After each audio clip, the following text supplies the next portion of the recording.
Hello friends, आज हम लोग area bounded by the region या एरिया अंडर कर्व का लास्ट लेक्चर डिस्कस करने जा रहे हैं। एरिया अंडर द कर्व में मेन इंपॉर्टेंट क्या है कि आप ज्यादा से ज्यादा क्वेश्चन सॉल्व करेंगे, you will get the defined idea कि कैसे क्या क्या होता है। आज हम लोग एरिया अंडर कर्व में इस टाइप का क्वेश्चन हैंडल करेंगे कि एरिया बिटवीन टू कर्व्स, अगर दो अभी तक हम लोग क्या निकाले थे, एक्स एक्सिस और कोई कर्व है, इसके एरिया है ना, इसके बीच में कोई दो ऑर्डिनेट दिया हुआ, इसके बीच का एरिया फाइंड करना था। तो बेसिकली देखा जाए कि अगर एक्स एक्सिस को भी एक कर्व कर सकते हैं, है ना, straight line is also curve, हम लोग जनरल वही मानते हैं। तो वो एक्स एक्सिस ना हो कि कोई दूसरा कर्व हो, तो उसके दोनों के बीच का एरिया हो सकता है। अगर केस ले लिए हैं कि f of x is greater than equal to g of x, for x belongs to a to b, then area bounded by the curve y is equal to f of x and y is equal to g of x between the ordinates x is equal to a and x is equal to b is given by, क्या होगा, integration a to b f of x minus g of x dx, यही होगा। अगर graphically देखें कि area हम graph कैसे होगा, तो मान लो ये x एक्सिस है, ये y एक्सिस है, ये कोई fx है, ये gx है, लेट अस सी, इस तरह से हो सकता है। तो a मेरा यहां है,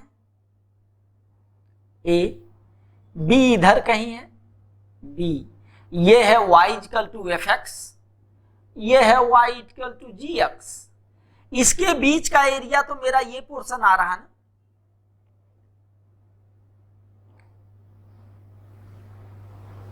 ये पोर्शन एरिया का आ रहा है। तो ये बेसिकली यही चीज हुआ कि fx का अगर इंटीग्रेट करेंगे तो we will have this one, यहां से लेके x तक इंटीग्रेशन, डेफिनेट इंटीग्रेशन में, और इसका ये पोर्शन, तो दोनों को माइनस करेंगे तो ये मेरा सेटेड रीजन का एरिया मिल जाएगा। तो अगर इस तरह का रहेगा तो, है ना, कि a और b के बीच में fx का फंक्शन ऊपर है और gx का फंक्शन नीचे है, तो हम माइनस कर देंगे।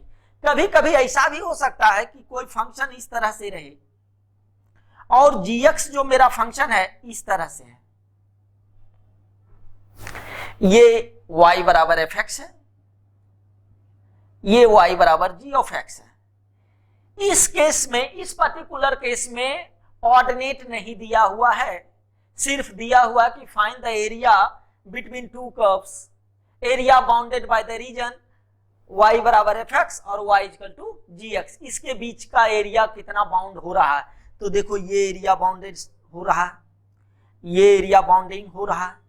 तो इसको कैसे निकालेंगे एरिया, तो ये देखेंगे कि ये पॉइंट ऑफ इंटर, पहले दोनों फंक्शन को सॉल्व करना पड़ेगा, ये इसको ये बराबर ये, और वहां से पॉइंट ऑफ कोऑर्डिनेट निकालना पड़ेगा कि कितने पॉइंट्स ऑफ इंटरसेक्शन है। तो ऑब्वियस सी बात है, यहाँ 3 दिख रहा है तो 3 पॉइंट ऑफ इंटरसेक्शन आना चाहिए। तो यहां मान लो ये x बराबर a है, ये x बराबर b है, पॉइंट ऑफ इंटरसेक्शन, और x बराबर c है। तो a से b के बीच में मेरा fx का ग्राफ ऊपर है, gx का नीचे है। तो हम इंटीग्रेट करेंगे इस तरह से a to b f of x minus g of x और dx, फिर प्लस b से c के बीच में gx का पोर्शन ऊपर है, ग्राफ fx का नीचे है। तो इसके केस में क्या हो जाएगा, b to c g of x minus f of x dx, तो मेरा ये एरिया आ जाएगा। इस पर्टिकुलर केस में जब भी दोनों कर्व इंटरसेक्ट करेगा तो या तो पॉइंट ऑफ कोऑर्डिनेट नहीं दिया रहेगा, जैसे यहाँ a और b दिया है ना, तो इस केस में नहीं भी दिया रह सकता है। You have to find the first of all point of intersection of two curves, कि दोनों कर्व इंटरसेक्ट कर रहा है या नहीं कर रहा है।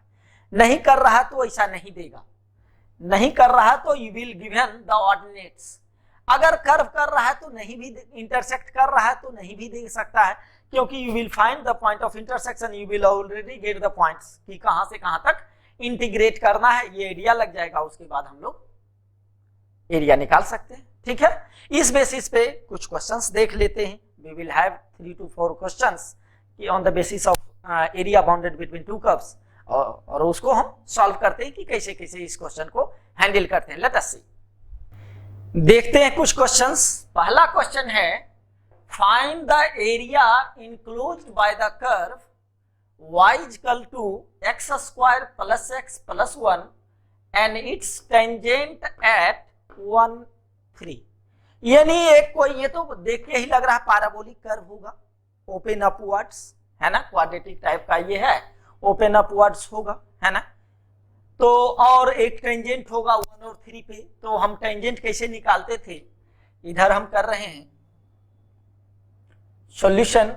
फर्स्ट कर्व है y equal to x square plus x plus 1, तो 1 3 पे टेंजेंट का equation dy by d x क्या होगा, 2x प्लस 1। तो dy बाई डी एक्स कहां पे चाहिए, 1 और 3, 1,3 पे, तो ये हो जाएगा 2 इंटू 1 प्लस 1 इक्वल टू 3।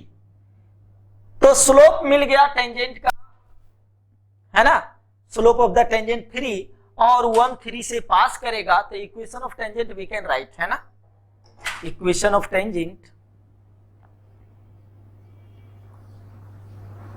क्या हो जाएगा, y माइनस y1 बराबर स्लोप x माइनस x1।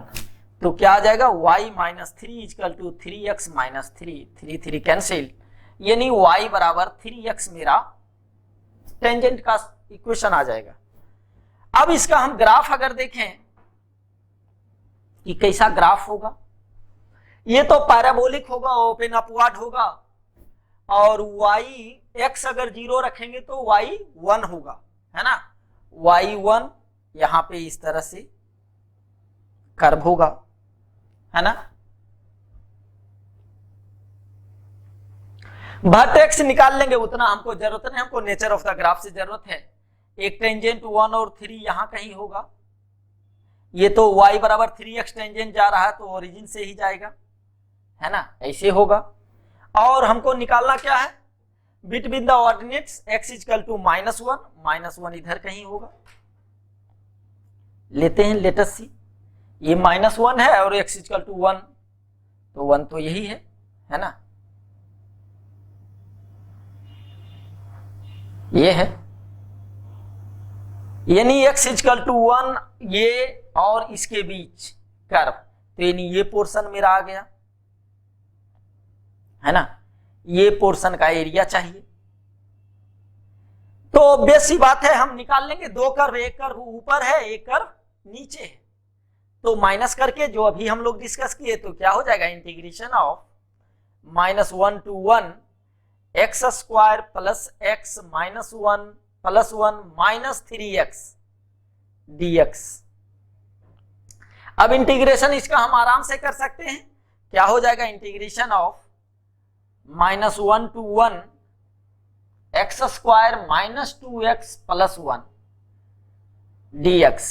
तो क्या आ जाएगा, x³ 3, है ना, -1 से 1 plus minus 2 into x square by 2 -1 to 1 और प्लस 1, है ना, प्लस x -1 to 1। देखो ये सब ऑड फंक्शन है, 0 हो जाएगा, अदरवाइज कैलकुलेट ही कर लेते हैं। तो ये क्या हो जाएगा, 1/3, है ना, माइनस फिर -1/3 यानी प्लस 1/3 -2 इंटू ये क्या होगा, एक्स स्क्वायर बाई 2 है, तो 1/2 माइनस 1/2 0 हो जाएगा क्या, ये एक्स स्क्वायर बाई 2 है, तो 1/2 फिर -1 रखेंगे, -1 रखेंगे तो सेम आएगा 1/2, ये भी प्लस x है, तो ये क्या हो जाएगा, 1 माइनस -1 यानी प्लस 1। तो क्या ये तो 0 हो गया, 1/3 यानी 2/3 प्लस 2 यानी 8/3 स्क्वायर यूनिट, ये मेरा एरिया आ जाएगा। ठीक है, क्लियर है कि कैसे करना है हमको। ग्राफ ये y एक्सिस है, ये y एक्सिस है, ये x एक्सिस है। नेचर ऑफ द ग्राफ से हमको वर्टेक्स पूरा एक प्रॉपर ग्राफ नहीं चाहिए, एक नेचर ऑफ द ग्राफ, ये टेंजेंट का इक्वेशन, और ये ऊपर ये नीचे, इसी दोनों के और ये लाइन के बीच का इंटरसेक्शन, ये एरिया चाहिए। तो एरिया हम आराम से निकाल लेते हैं। सेकंड क्वेश्चन देखते हैं। देखो सेकंड क्वेश्चन को। अच्छा, इस क्वेश्चन में इन जनरल हम अगर सपोज ग्राफ मुझे नहीं पता कौन ऊपर कौन नीचे, तो उससे ज्यादा आसान होगा एक चीज लिख लेना कि area bounded between the curves y is equal to f of x, y is equal to g of x and x is equal to a, x is equal to b is। In general हम क्या लिखते हैं, मुझे नहीं पता कि कौन ऊपर है कौन नीचे है, तो we will write a to b, mod ले लेंगे, कोई अंतर नहीं आएगा, है ना, क्योंकि एरिया मुझे पॉजिटिव देना चाहिए तो पॉजिटिव देगा, मॉड ले लेंगे, काम खत्म है ना। और उसके बाद कर लेंगे कहां से कौन ऊपर कौन नीचे, जो कि हमने 2 पॉइंट में किया था कि अगर 2 जगह पे इंटरसेक्ट कर रहा था कौन ऊपर होगा कौन नीचे होगा, किसमें कौन माइनस होगा कौन प्लस होगा, तो इस बेसिस पे हम लोग आराम से कर सकते हैं। ठीक ना। नेक्स्ट क्वेश्चन को अगर देखें तो क्वेश्चन में है कि find the area of the reason bounded by the curve y is equal to sin x और y is equal to cos x, x is equal to 0 to π/2, है ना, यही है। तो हम क्या करेंगे, एक तो दोनों का ग्राफ स्केच करना जानते हैं हम, साइन का भी जानते हैं कॉस का भी जानते हैं, है ना। तो हम लिख सकते हैं, एक ग्राफ देख लेते हैं। सॉल्यूशन सेकंड,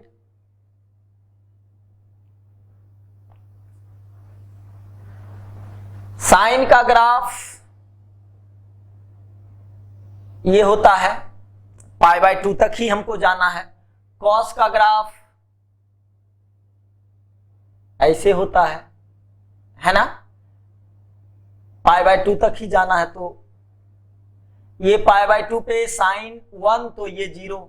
अब यहां से देखो हमको area of the reason bounded by sine x और cos x, तो कौन सा एरिया हो रहा है, कि ये एरिया बाउंड हो रहा है और ये एरिया बाउंड हो रहा है, यही पोर्शन बाउंडिंग हो रहा है ना। ये π/2 है, ये 0 है, तो ये पॉइंट ऑफ इंटरसेक्शन एक नजर आ रहा है, जो कि हम जानते हैं कि π/4 पे पॉइंट ऑफ इंटरसेक्शन होगा साइन x और cos x का।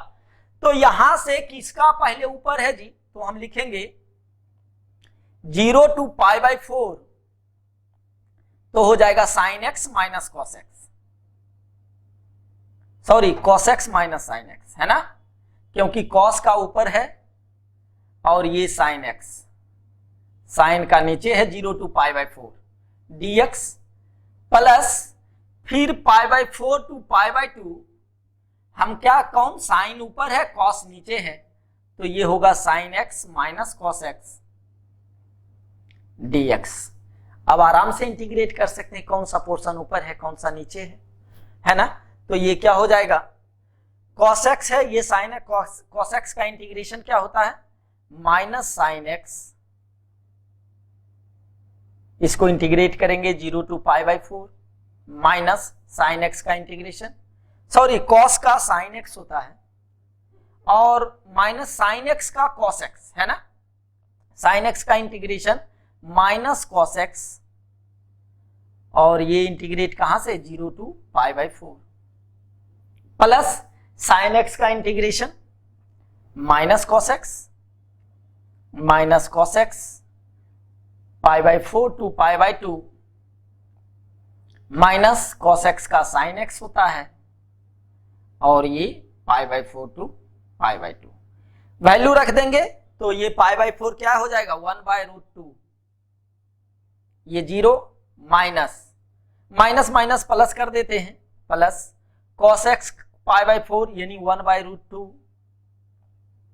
Minus cos zero, cos zero क्या देगा 1 देगा, है ना 1, प्लस ये माइनस है तो माइनस रखते हैं, cos pi by 2 0 minus cos pi by 4 1 by root 2 minus sine pi by 2 1 minus 1 by root 2। तो क्या क्या हो रहा है 1 बाय रूट 2 1 बाय रूट 2, फिर ये 1 बाय रूट 2 ये 1 बाय रूट 2, तो 2 बाय रूट 2 और फिर 2 बाय रूट 2, है ना। ये देखो 2 बाय रूट 2, ये भी प्लस में आ जाएगा, प्लस 2 बाय रूट 2 माइनस 1 और 1 2, तो ये क्या हो जाएगा रूट 2 प्लस रूट 2, है ना। तो यानी 2 रूट 2, यानी 2 रूट 2 माइनस 2, तो ये लिख सकते हैं 2 रूट 2 माइनस 1 स्क्वायर यूनिट, है ना स्क्वायर यूनिट, ये एरिया आ जाएगा। तो कैसे निकालना है ये आइडिया लग गया कि क्या करना है कैसे करना है। नेक्स्ट क्वेश्चन को देखते हैं।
थर्ड क्वेश्चन बहुत इंपॉर्टेंट है। Find the area contained between the two arms of the curve y minus x square equal to x cube between x equal to 0 and x equal to 1। It is not an easy task to sketch the graph, लेकिन हम लोग एक rough idea लेंगे कि graph का nature कैसा होगा। Let us see. हम सॉल्यूशन थर्ड का कर रहे हैं। y minus x to the whole square equal to x cube है, तो यहां से y माइनस एक्स बराबर क्या लिखाएगा प्लस माइनस एक्स क्यू, यानी y बराबर x plus minus x cube. यानी यहीं से पता चल रहा है दो ग्राफ है ना, इसीलिए लिखा गया कि टू आर्म्स, है ना, दो आर्म्स इसका होगा। यानी पहला केस लेते हैं y equal to x plus x cube, और इसका ग्राफ का नेचर देखते हैं कि कैसा होगा, कहां पे मैक्सिमा कहां पे मिनिमा, क्या क्या पॉसिबिलिटीज है। लेट अस सी। तो एक तो ये पता चल रहा है कि 0 पे 0 होगा, इसका डिफरेंशिएशन करते हैं dy बाई डी एक्स, और इसको जज करते हैं कि क्या होगा। एक मिनट, ये 3/2 होगा पावर ना, स्क्वायर हटाए तो प्लस माइनस 3/2 होगा, ये है ना, ठीक है। तो अब इसका ये करते हैं हम लोग डिफरेंशिएशन, तो ये हो जाएगा 1 प्लस 3/2 रूट अंडर एक्स होगा क्या dy बाई डी एक्स। अब देखते हैं ये स्क्वायर रूट है, ये तो कभी निगेटिव नहीं होगा, इसमें कुछ एडिशन है, इसका मतलब ये ऑलवेज ग्रेटर देन 0 है। यानी ये कर्व इंक्रीजिंग फंक्शन है ना, इंक्रीजिंग फंक्शन सबके लिए, कोई भी अक्स रखो ये इंक्रीजिंग है। तो अगर हम ग्राफ देखें कि इसका नेचर ऑफ द ग्राफ कैसा हो सकता है, तो 0 पे तो 0 दे रहा है, 0 रखेंगे 0, उसके बाद इंफिनिटी पे इंफिनिटी, तो समहाउ इस तरह से मेरा ग्राफ होगा। इंक्रीजिंग है, ऑलवेज इंक्रीजिंग है, तो ऐसा नेचर एक आइडिया लिए कि इस तरह से होगा ग्राफ। दूसरा पोर्शन लेते हैं कि y equal to x minus x का पावर 3/2, इसका dy/dx जज करते हैं कि क्या हो रहा है, तो 1 माइनस 3/2 रूट अंडर x। ये तो जीरो हो सकता है, ये ऑलवेज पॉजिटिव नहीं हो सकता है ना, तो हम इक्वल टू जीरो करते हैं और x निकालते हैं कि कहां मैक्सिमा कहां मिनिमा की पॉसिबिलिटीज है। तो यहां से हम लिख सकते हैं root under x equal to 2/3, यानी x बराबर 4/9। एक हमारे पास आ गया पॉइंट, dy/dx जीरो कहां पे दे रहा, 4/9 पे। अब ये जज करेंगे कि 4/9 पे इंक्रीजिंग है या डिक्रीजिंग है, मैक्सिमा है या मिनिमा है, ये आइडेंटिफाई करने का कोशिश करते हैं। तो डबल डिफरेंशिएशन कर देते हैं इसका, है ना, तो क्या हो जाएगा d2y/dx square equal to minus, इसका तो जीरो हो जाएगा, माइनस 3/2 पहले से है, इंटू रूट अंडर x का डिफरेंशिएशन 1/2 और 1/रूट अंडर x। ये देखो तो ऑलवेज निगेटिव है क्वांटिटी, यानी -3/4 और ये रूट अंडर x, ये ऑलवेज निगेटिव होगा क्या, यानी 4/9 पे मैक्सिमा वैल्यू हो रहा है, यानी ये अगर इंफिनिटी डालें तो ये टोटल dy/dx ये इंफिनिटी डालें तो ये पावर बड़ा है, वैल्यू बड़ा देगा, यानी माइनस इंफिनिटी की ओर जाएगा।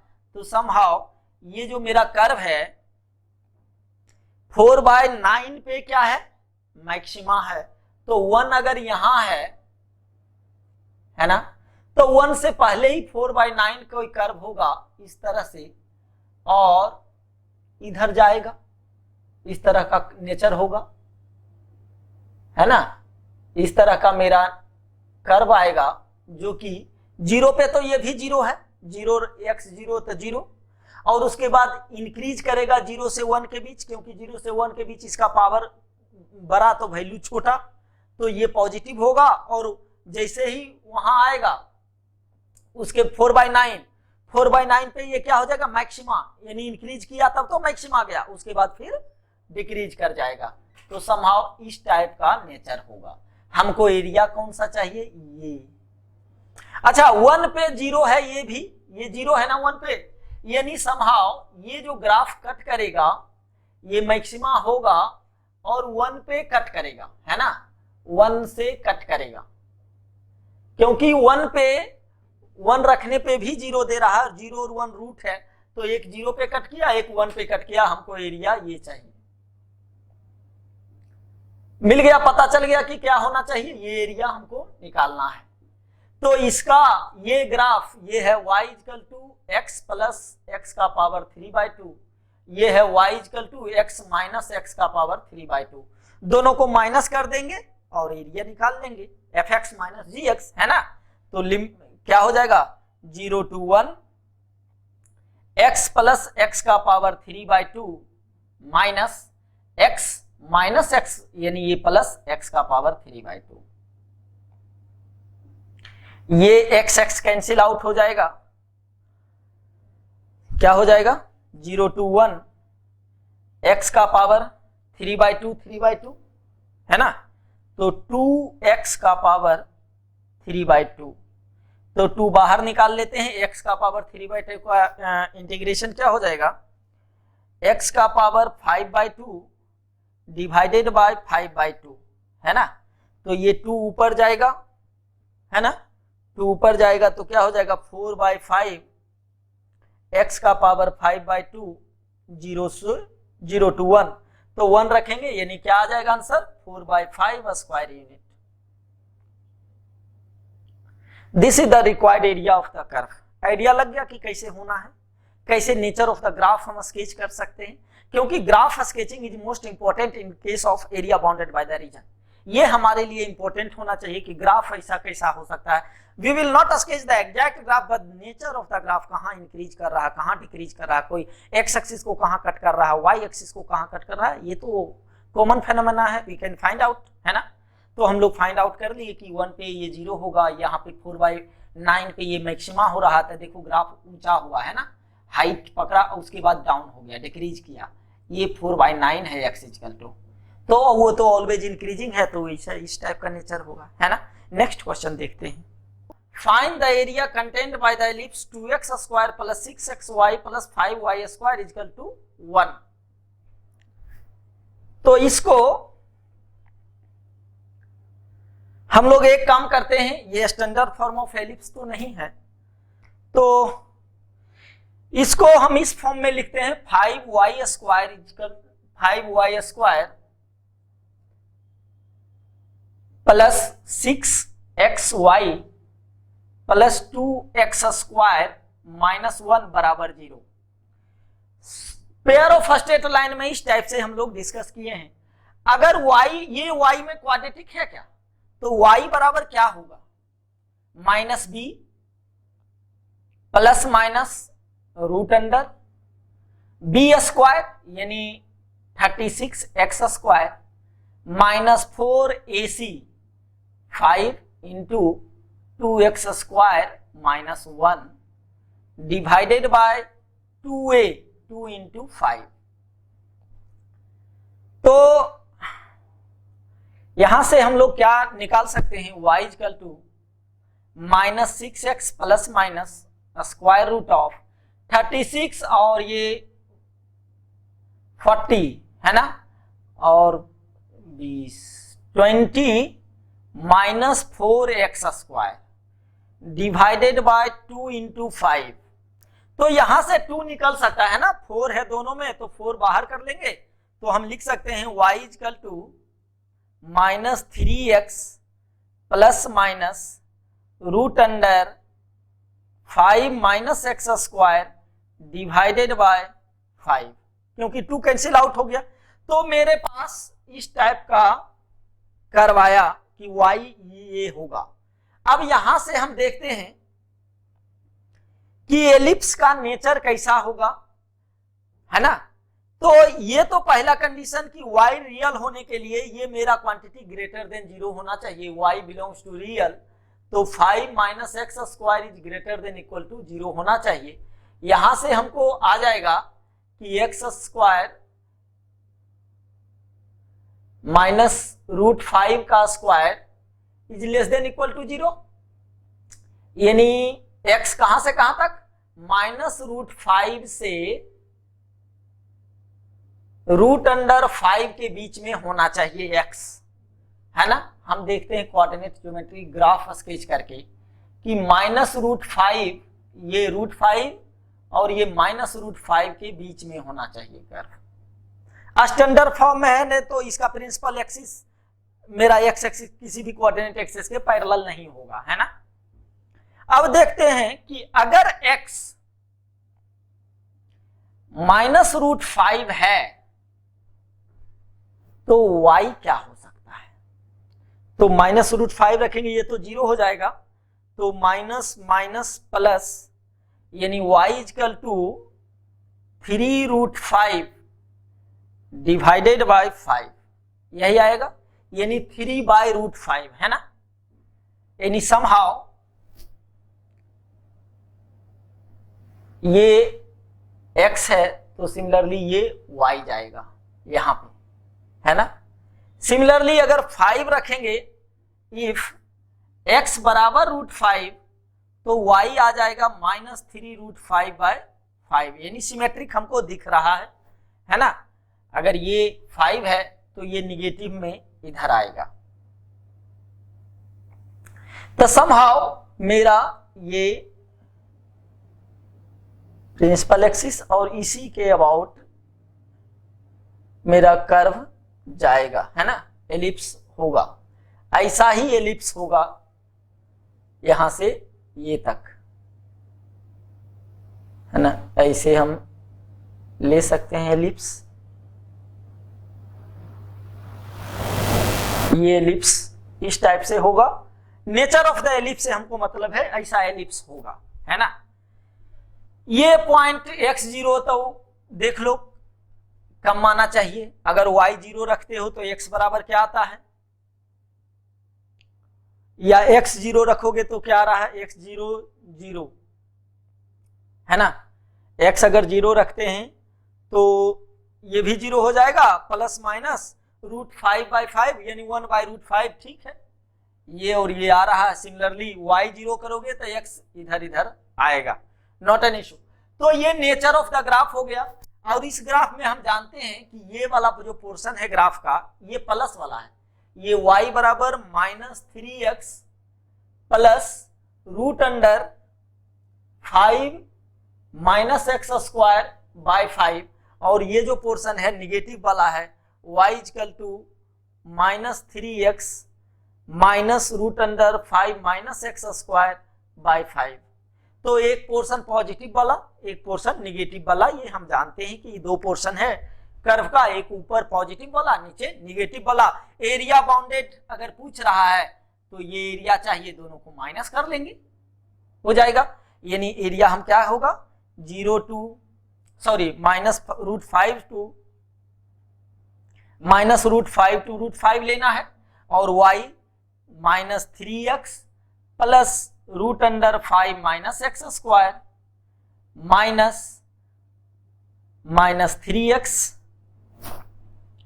Minus √5 -x² divided by 5। यही एरिया चाहिए था, dx, है ना। तो देखो ये और ये कैंसिल आउट हो जाएगा, क्योंकि एक प्लस है एक माइनस है, इसमें भी बाय 5 है, तो दोनों सेम है ना। तो ये दोनों ऐड होके क्या हो जाएगा, ये प्लस हो जाएगा।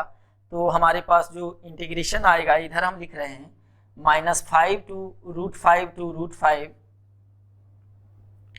और ये क्या होगा 2/5 ना, 2/5 को बाहर कर देते हैं और √5 -x² dx।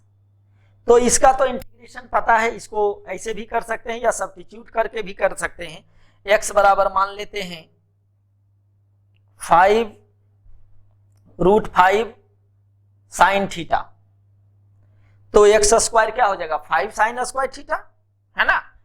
तो ये हो जाएगा dx बराबर √5 cos थीटा d थीटा, होगा क्या। लिमिट भी अब मेरा वैरी करेगा, लिमिट चेंज, ऐसे फार्मूला तो डायरेक्ट रख देते, लेकिन हम निकाल रहे हैं। अगर x -√5 है तो साइन थीटा क्या हो रहा है, साइन थीटा -1 देगा, यानी -π/2। और अगर √5 ले रहे हैं तो ये π/2। अब ये क्या होगा, √5 -5 sin² थीटा, तो √5 बाहर निकलेगा, 1 - sin² थीटा यानी cos² थीटा, है ना, cos थीटा। तो √5 1 - sin² थीटा यानी cos थीटा, और ये है ऑलरेडी 5 cos थीटा यानी √5 cos थीटा d थीटा। √5 ये 2/5 बाहर में है ना। तो √5 मिलके ये कैंसिल आउट होगा, तो बचेगा क्या 2 integration of -π/2 to π/2 cos² theta. cos² theta को हम क्या लिख सकते हैं, 1 plus cos 2 theta by 2 cos² theta, 1 plus cos 2 theta by 2 d theta. Integrate कर सकते हैं, आराम से कर लेंगे, है ना। cos² थीटा है तो इस तरह से लिख देंगे, तो इसका क्या हो जाएगा 1/2 थीटा माइनस π/2 π/2, है ना। फिर cos 2 थीटा का cos 2 थीटा बाय 2, ऐसा करते हैं 2 भी कैंसिल आउट कर देते हैं, ये हट जाएगा, तो ये सिर्फ थीटा हो जाएगा, है ना, सिर्फ थीटा -π/2 π/2। और ये क्या हो जाएगा प्लस cos 2 थीटा का इंटीग्रेशन sin 2 थीटा और -π/2 टू π/2। ये क्या होगा π/2 माइनस -π/2 प्लस साइन 2 थीटा यानी साइन 2 पाई, 2 थीटा है तो sine pi minus sine minus pi, तो ये तो जीरो हो गया जी, ये भी zero, sine pi sine minus pi zero, ये pi by 2 plus pi by 2, यानी क्या आंसर आ गया, पाई स्क्वायर यूनिट। तो इस तरह से हम एरिया जज करेंगे कि कैसे ग्राफ स्केच कर सकते हैं, क्या क्या पॉसिबिलिटीज हैं और कैसे हम लोग इसको हैंडल कर सकते हैं, कैसे क्वेश्चन को सॉल्व कर सकते हैं, है ना।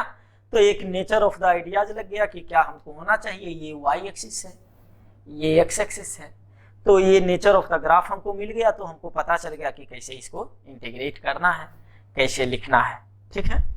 कुछ यूजफुल रिजल्ट्स हैं जो कि हम लोग डायरेक्ट याद रखेंगे, क्योंकि इस बार IIT-JEE में ये जो यूजफुल रिजल्ट डायरेक्ट याद रखा तो वो डायरेक्ट आंसर लिख देगा, otherwise you have to integrate, है ना। Area, whole area of the ellipse, ये एलिप्स है, ये होगा, ये स्टैंडर्ड फॉर्म ऑफ एलिप्स है, ये point A0 sorry minus A0, ये A0, ये 0B और ये 0 माइनस B, ये रहे या इस तरह से रहे, B का क्वांटिटी बड़ा या छोटा, तो इंटीग्रेट करोगे तो उसी तरह y के टर्म में हम लिख सकते हैं, y बराबर क्या होगा लिख लेंगे, और उसके बाद एक प्लस वाला एक माइनस वाला, तो ये एरिया निकाल के या तो 2 से मल्टीप्लाई कर दें, सिमेट्रिक हो जाएगा, या चारों देखो तो सिमेट्रिक है ना। तो उस तरह से अगर निकालोगे तो इसका एरिया हम क्या कर सकते हैं, पाई AB होगा, तो डायरेक्ट याद रख सकते हैं, अदरवाइज ये whole area of the ellipse हम आराम से कह सकते हैं कि पाई AB होगा। अगर इसी में पूछ दे कि फर्स्ट क्वाड्रेंट में इसका एरिया क्या होगा, है ना, एलिप्स का एरिया फर्स्ट क्वाड्रेंट में, तो डिवाइडेड बाय 4, तो ये हमको ये पोर्शन मिल जाएगा, है ना। Similarly area enclosed between the parabola y square equal to 4ax, ये नेचर है, और उसका ये है, देखो y square equal to 4ax ये है, और x square equal to 4ay ये होगा। तो ये पोर्शन एरिया, ये जो डार्क रीजन है, ये दोनों कर्व का इंटरसेक्शन पॉइंट है, और ये दोनों, तो अगर निकालेंगे तो ये इंटरसेक्शन पॉइंट निकालना पड़ेगा, और पहले ये ऊपर है तो उसका एरिया माइनस इसका इंटीग्रेट अलग अलग करना पड़ेगा, है ना। इसको y बराबर लिखना पड़ेगा, ये भी y अंडर रूट अंडर, तो इसको हम डायरेक्ट याद रखेंगे, क्या होता है 16ab/3, डायरेक्ट निकालोगे तो ये एरिया आएगा, है ना। नेक्स्ट है area included between the parabola y square equal to 4ax, ऐसे होगा, and the line y equal to mx, ये लाइन रहे mx, है ना। तो अगर इसके बीच में एरिया बन रहा है तो एरिया कैसा होगा, 8a²/3m³। ये एरिया डायरेक्ट ऐसे सॉल्व करके भी कर सकते हो, जो हम area between the to curves discuss किए उसके बेसिस पे निकाल सकते हो, अदरवाइज याद रखोगे तो यू कैन डायरेक्टली यूज। ध्यान रहे कि इस तरह का अगर है तो हम इस तरह से एरिया डायरेक्ट इसको लिख सकते हैं, ठीक है। बाकी क्वेश्चन सॉल्व कीजिए, इसमें बहुत तरह के क्वेश्चन फ्रेम किए जा सकते हैं। इसमें ऐसा भी पूछ सकता है कि कोई लाइन दे दिया, कोई कर्व दे दिया, फाइंड द वैल्यू ऑफ, इसी में m का वैल्यू पूछ देगा कि find the m such that the area is minimum, है ना। तो एरिया हम निकाल लेंगे जो कि m के टर्म में आएगा, डिफरेंशिएट कर देंगे तो एरिया लग जाएगा कि m क्या होगा। तो ऐसा भी क्वेश्चन रहता है, तो इश्यू नहीं है, इट्स अपॉन द अभी तक आपने जो पढ़ा उसी बेसिस पे आप इसको हैंडल कर सकते हैं। ज्यादा से ज्यादा क्वेश्चन सॉल्व कीजिए, दैट इज मोर बेनिफिशियल, वही काम देगा, ठीक है। तो area under curve we have finished the topic. Next we will move on differential equation, that is the last topic of the calculus, ठीक है। Enjoy the day, thank you, have a nice day.